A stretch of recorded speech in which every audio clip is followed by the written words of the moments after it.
ಯದಾ ಯದಾ ಹಿ ಧರ್ಮಸ್ಯ ಗ್ಲಾನಿರ್ಭವತಿ ಭಾರತ ಅಭ್ಯುತ್ಥಾನಮಧರ್ಮಸ್ಯ ತದಾತ್ಮಾನಂ ಸೃಜಾಮಯ್ಯ.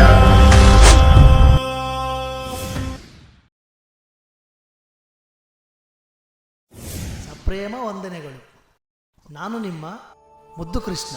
ಈ ನಮ್ಮ ಮಕ್ಕಳ ಮಹಾಭಾರತಕ್ಕೆ ತಮಗೆಲ್ಲರಿಗೂ ಹೃದಯಪೂರ್ವಕ ಸ್ವಾಗತ, ಸುಸ್ವಾಗತ. ಪಾಲಕರು ದೇವರಿದ್ದಂತೆ, ಅವರಿಂದಲೇ ನಾವು ಈ ಭೂಮಿಯಲ್ಲಿ ಜನ್ಮ ತಾಳಿದ್ದೇವೆ. ನಮ್ಮ ಮುಂದಿನ ಜೀವನದ ಭವಿಷ್ಯ ರೂಪಿಸಲು ಪ್ರಯತ್ನಿಸುತ್ತಾರೆ. ನಮ್ಮನ್ನು ಗುರುಕುಲಕ್ಕೆ ವಿದ್ಯೆ ಕಲಿಯಲು ಕಳಿಸುತ್ತಾರೆ. ಇದೆಲ್ಲವೂ ನಮಗಾಗಿಯೇ ತಾನೆ. ಅವರ ಈ ಆಶೆ ಆಕಾಂಕ್ಷೆಗಳು ಕೇವಲ ನಮಗಾಗಿ, ನಮ್ಮ ಉತ್ತಮ ಜೀವನಕ್ಕಾಗಿ ಅಲ್ಲವೇ? ಗುರುಕುಲವೆಂದರೆ ಜ್ಞಾನದೇಗುಲ. ಅಲ್ಲಿ ಗುರುವೆಂಬ ದೇವರಿರುತ್ತಾನೆ. ಪ್ರಾತಃ ಕಾಲದಲ್ಲಿ ಎದ್ದು ಸ್ನಾನ, ಧ್ಯಾನ, ಪ್ರಾರ್ಥನೆಯೊಂದಿಗೆ ಗುರುವೆಂಬ ದೇವರಲ್ಲಿ ಅರಿವೆಂಬ ಭಿಕ್ಷೆಯನ್ನು ಭಕ್ತಿಯಿಂದ ಸ್ವೀಕರಿಸುವುದು ಅಲ್ಲವೇ? ಭಕ್ತಿಯಿಂದ ಪ್ರಾರ್ಥಿಸಿದರೆ ನಾನೇ ಒಲಿಯುತ್ತೇನೆ, ಇನ್ನು ವಿದ್ಯೆ ಲಭಿಸುವುದಿಲ್ಲವೇ? ಗುರುಕುಲದಲ್ಲಿ ಕಲಿಯುವ ವಿದ್ಯಾರ್ಥಿಗಳು ಒಳ್ಳೆ ಸ್ನೇಹ ಸಂಬಂಧವನ್ನು ಹೊಂದಿರುತ್ತಾರೆ ಹಾಗೂ ದ್ವೇಷವನ್ನು ಕೂಡ ಹೊಂದಿರುತ್ತಾರೆ. ಹಾಗಾದರೆ ಸ್ನೇಹ ಸಂಬಂಧದಿಂದ ಏನು ಸಿಗುತ್ತದೆ? ದ್ವೇಷದಿಂದ ಏನು ಸಿಗುತ್ತದೆ?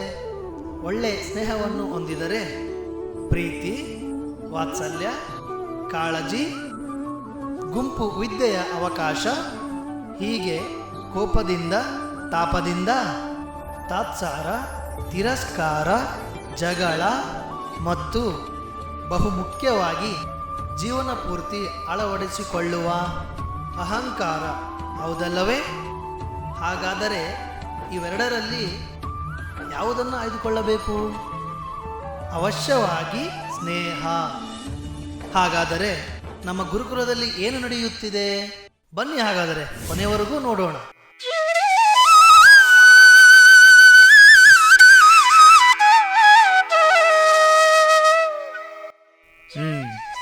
ಇನ್ನೂ ಮಲಗಿರುವಿರೆ? ಹೇಳಿ, ಎದ್ದೇಳಿ, ಸೂರ್ಯೋದಯವಾಗಿದೆ. ಹೋಗು ಸೇವಕ, ನಿದ್ದೆ ಆಗಿಲ್ಲ ಇನ್ನು. ಹೇ, ಎದ್ದೇಳು ಮೂರ್ಖ. ಹೋಗತ್ತ, ಸುಮ್ಮನೆ ಹೋಗು, ಇಲ್ಲದಿದ್ದರೆ ಶಿಕ್ಷೆಗೆ ಗುರಿಯಾಗುತ್ತೀಯ. ವಿವೇಕವಿಲ್ಲದಂತೆ ಮಾತನಾಡುತ್ತಿರುವೆಯಾ? ಹೇಳು. ನದಿ ತೀರಕ್ಕೆ ಹೋಗಿ ಕರ್ಮಾದಿಗಳನ್ನು ಮುಗಿಸಿಕೊಂಡು ಬನ್ನಿ, ಅಭ್ಯಾಸಕ್ಕೆ ಸಮಯವಾಗುತ್ತಿದೆ. ಎದ್ದೇಳಿ, ಹೇಳಿ.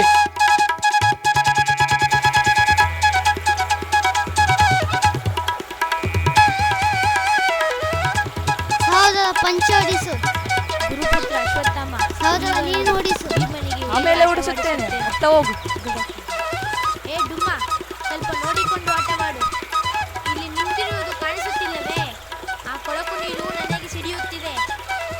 ದುರ್ಯೋಧನ, ಇದು ನದಿ. ಇಲ್ಲಿ ನಾನು ಆಟವಾಡುತ್ತಿಲ್ಲ, ಸ್ನಾನ ಮಾಡುತ್ತಿರುವೆ. ಇಷ್ಟು ಹತ್ತಿರ ನಿಂತರೆ ಹೇಗೆ? ನೀರು ಸಿಡಿಯದೇ ಇರುತ್ತದೆಯೇ? ಅತ್ತ ಹೋಗು. ಮದ ಅಂದ. ಬಾಯಿಗೆ ಬಂದ ಹಾಗೆ ಮಾತನಾಡಬೇಡ. ನಾನು ಹಸ್ತಿನಪುರದ ರಾಜಕುಮಾರ, ನೆನಪಿರಲಿ. ನೆನಪಿದೆ. ತಾತ್ಕಾಲಿಕ ರಾಜನ ಮಗ ತಾತ್ಕಾಲಿಕ ರಾಜಕುಮಾರನೆಂದು. ಹಸ್ತಿನಪುರದ ನಿಜವಾದ ರಾಜಕುಮಾರ ಅದೋ ಅಲ್ಲಿರುವರಲ್ಲ, ನಮ್ಮ ಸಹೋದರ ಯುಧಿಷ್ಠಿರ. ಅವರು ನಮ್ಮ ಮುಂದಿನ ರಾಜಕುಮಾರ. ಸಹೋದರ, ಭೀಮ ನಾಲಗೆ ಉದ್ದ ಬಿಡುತ್ತಿದ್ದಾನೆ. ಸ್ವಲ್ಪ ನಿಮ್ಮ ಕೈ ಚಳಕ ತೋರಿಸಿ. ಸರಿಯಾಗಿ ಹೇಳಿದೆ ದುಶ್ಯಾಸನ. ಇಂದೊಮ್ಮೆ ನೀರಿನಲ್ಲಿ ಮುಳುಗಿ ಬದುಕಿ ಬಂದದ್ದನ್ನು ಮರೆತಿ ಬಿಟ್ಟಿದ್ದಾನೆ. ಭೀಮ, ನಿನ್ನನ್ನು ಈ ಕೊಳಕು ನೀರಲ್ಲಿ ತುಳಿದು ಹಾಕಿ ಬಿಡುತ್ತೇನೆ, ಎಚ್ಚರ. ಸಹೋದರ ದುರ್ಯೋಧನ, ಸುಮ್ಮನೆ ಪ್ರಲಾಪ ಮಾಡಬೇಡ, ಇದು ಸಮಂಜಸವಲ್ಲ. ಓಹೋ, ಸಹೋದರ ಅರ್ಜುನ, ಬನ್ನಿ. ಯಾವುದು ಸಮಂಜಸವಲ್ಲ? ನಿಮ್ಮ ಸಹೋದರ ನನ್ನ ಮೇಲೆ ಈ ಕೊಳಕು ನೀರನ್ನು ಎರಚುತ್ತಿದ್ದಾನೆ. ಮೊದಲು ಅವನಿಗೆ ಹೇಳು. ದುರ್ಯೋಧನ, ಇದು ಕೊಳಕು ನೀರಲ್ಲ. 106 ಮೈಲಿ ಗಿಡ ಮರ ಸಸ್ಯಗಳ ಮಧ್ಯೆ ಹರಿದು ನಾನಾ ರೀತಿ ಗಿಡ ಮೂಲಿಕೆಗಳಿಂದ ಕೂಡಿದ ಜಲ ತುಂಬ ಪವಿತ್ರವಾದದ್ದು. ಅದನ್ನು ಕೊಳಕು ನೀರು ಅನ್ನುತ್ತಿರುವೆಯಲ್ಲ. ಸಹೋದರ ಭೀಮ ಸ್ನಾನ ಮಾಡುತ್ತಿದ್ದಾನೆ. ನೀನು ಇಷ್ಟು ಹತ್ತಿರವೇಕೆ ನಿಂತಿರುವೆ? ನೀರು ಸಿಡಿಯದಿಲ್ಲವೇ? ಸ್ವಲ್ಪ ದೂರ ನಿಲ್ಲು. ಓಹೋ, ಪವಿತ್ರವಾದ ಜಲವಾ? ಇರಬಹುದು. ಮೊದಲು ನೀವು ಕಾಡಿನಲ್ಲಿ ಇಂತಹ ಕೊಳಕು ನೀರನ್ನು ಕುಡಿದು ಬದುಕುತ್ತಿದ್ದೀರಲ್ಲವೇ? ದುರ್ಯೋಧನ, ದ್ವಂದ್ವ ಮಾಡಲು ಸಿದ್ಧನಾಗಿರುವೆನಿಸುತ್ತಿದೆ.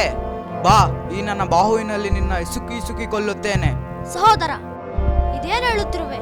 ಬಾ ಸುಮ್ಮನೆ ಗುರುಕುಲಕ್ಕೆ ಹೋಗೋಣ. ಗುರುಗಳು ಕಾಯುತ್ತಿರುತ್ತಾರೆ.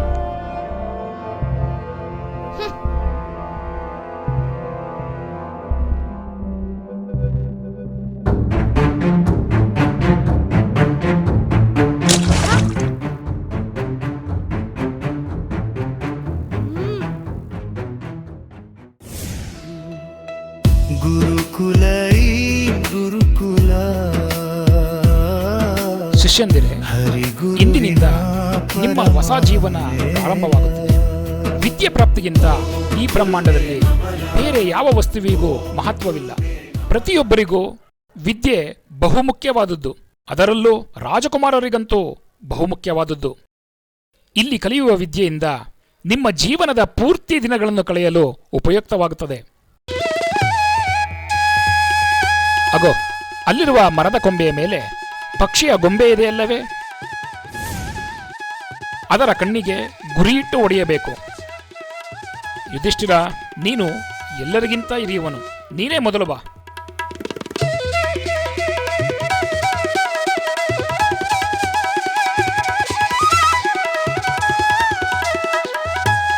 ಗುರಿಯಿಡು. ನಿನಗೆ ಏನು ಕಾಣುತ್ತಿದೆ ಹೇಳು? ಗುರುಗಳೇ, ಮರ ಕಾಣುತ್ತಿದೆ. ಮರದ ಕೊಂಬೆಯ ಮೇಲೆ ಒಂದು ಪಕ್ಷಿ ಕಾಣುತ್ತಿದೆ. ಪಕ್ಷಿಯ ಪಕ್ಕದಲ್ಲಿ ಒಂದು ಗುಬ್ಬಿಯ ಗೂಡು ಕಾಣುತ್ತಿದೆ. ಆ ಗೂಡಿನೊಳಗೆ ಗುಬ್ಬಿಯ ಮರಿಗಳಿವೆ. ನಾನು ಬಾಣ ಬಿಡುವಾಗ ಆ ಗುಬ್ಬಿ ಮರಿಗಳಿಗೆ ಹಾನಿಯಾಗದಂತೆ ನೋಡಿಕೊಳ್ಳಬೇಕು. ಅದು ಕೆಳಗೆ ಬಿದ್ದರೆ ಕೆಳಗಿರುವ ಇರುವೆ ಗೂಡು ಒಡೆದು ಹೋಗುತ್ತದೆ. ಅವೆಲ್ಲವನ್ನು ನೋಡಿಕೊಂಡು ಪ್ರಹಾರ ಮಾಡುವುದೇ ನನ್ನ ಕರ್ತವ್ಯ. ಅದ್ಭುತ ಯುಧಿಷ್ಠಿರ, ನಿನಗೆ ಒಂದೇ ಬಾರಿ ಇಷ್ಟೆಲ್ಲ ಕಾಣುತ್ತಿದೆ, ಹಾಗೂ ಅದರ ಪರಿಣಾಮದ ಬಗ್ಗೆಯೂ ನಿನಗೆ ಅರಿವಿದೆ. ಒಳ್ಳೆಯ ಆಡಳಿತಗಾರ ಆಗಬೇಕಾದವನಿಗೆ ಇರುವ ಬಹುಮುಖ್ಯ ಗುಣ ನಿನ್ನದು. ಆದರೆ ಒಳ್ಳೆಯ ಬಿಲ್ಲುಗಾರನಾಗಲಾರೆ. ಹೋಗು, ಅಲ್ಲಿ ನಿಲ್ಲು.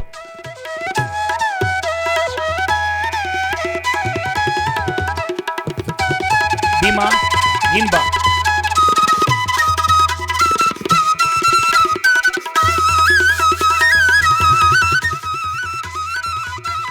ಏನು ಕಾಣುತ್ತಿದೆ ನಿನಗೆ? ಗುರುಗಳೇ, ಜ್ಯೇಷ್ಠನಿಗೆ ಏನು ಕಾಣುತ್ತಿತ್ತೋ ಅದು ನನಗೂ ಕಾಣುತ್ತಿದೆ ಗುರುಗಳೇ. ಹಾಗೆ ಪಕ್ಕದಲ್ಲಿ ಹಣ್ಣು ಕಾಣುತ್ತಿದೆ ಗುರುಗಳೇ. ಹಣ್ಣು ಕಾಣುತ್ತಿದೆಯೇ ನಿನಗೆ? ನಿನಗೆ ಯಾವಾಗಲೂ ಊಟದ ಚಿಂತೆಯೇ ಅಲ್ಲವೇ? ಹೋಗು, ಆಶ್ರಮದ ಸುತ್ತ 10 ಸುತ್ತು ಸುತ್ತಿಕೊಂಡು ಬಾ. ದುರ್ಯೋಧನ, ನೀನು ಬಾ. ಕುರುವಂಶದ ಕುಮಾರರ ಬಾಣ ಹೂಡು. ಶೂರವೀರ ದುರ್ಯೋಧನ. ನಿನಗೆ ಏನು ಕಾಣುತ್ತಿದೆ? ಪಕ್ಷಿ ಮತ್ತು ಮರದ ಕೊಂಬೆ ಗುರುಗಳೇ. ಏನನ್ನು ಬೀಳಿಸಲಿ, ಪಕ್ಷಿಯನ್ನೇ ಅಥವಾ ಮರದ ಕೊಂಬೆಯನ್ನು? ಎರಡೂ ಅಲ್ಲ. ಪಕ್ಷಿಯ ಕಣ್ಣನ್ನು ಒಡೆಯಬೇಕು, ಆದರೆ ಪಕ್ಷಿ ಕೆಳಗೆ ಬೀಳಬಾರದು. ಆ? ಪಕ್ಷಿಯ ಕಣ್ಣನ್ನೇ? ಅದು ಹೇಗೆ ಸಾಧ್ಯ ಗುರುಗಳೇ? ನಾನು ಒಡೆಯುವ ರಭಸಕ್ಕೆ ಅದರ ಪರಿಣಾಮವಾಗಿ ತಲು ಛಿದ್ರವಾಗಿ ಹೋಗುತ್ತದೆ. ಪರಿಣಾಮದ ಮೇಲೆ ಹಿಡಿತವಿಲ್ಲದಾಗ ಯೋಧ ಯುದ್ಧ ಮಾಡಬಾರದು. ಆಶ್ಚರ್ಯವಾಗುತ್ತಿದೆ. ಹಸ್ತಿನಾಪುರದ ರಾಜಕುಮಾರರಲ್ಲಿ ಒಂದು ಪಕ್ಷಿಯ ಕಣ್ಣನ್ನು ಛೇದಿಸುವವರು ಯಾರೂ ಇಲ್ಲ. ಇದನ್ನು ನಮ್ಮ ತಂದೆಯವರು ನನಗೆ ಮೊದಲೇ ಕಲಿಸಿದರು. ಅರ್ಜುನ, ಗುರುಗಳೇ, ನೀನು ಬಾ.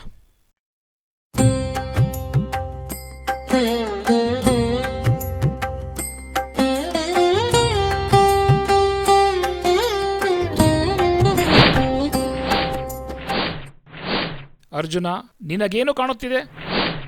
ನನಗೆ ಕೇವಲ ಪಕ್ಷಿಯ ಕಣ್ಣು ಮಾತ್ರ ಕಾಣುತ್ತಿದೆ ಗುರುದೇವ.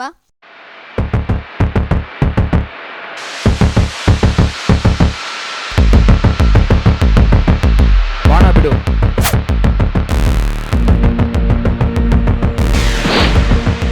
ಶ್ರದ್ಧೆ ಭಕ್ತಿ ಭಕ್ತಿ ಶಕ್ತಿಯೂ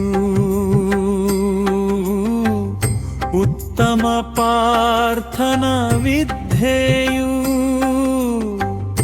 ಮಧ್ಯಮ ಪಾಂಡವ ಅರ್ಜುನ ಕುಂತಿಯ ಪ್ರೀತಿಯ ಪುತ್ರನೂ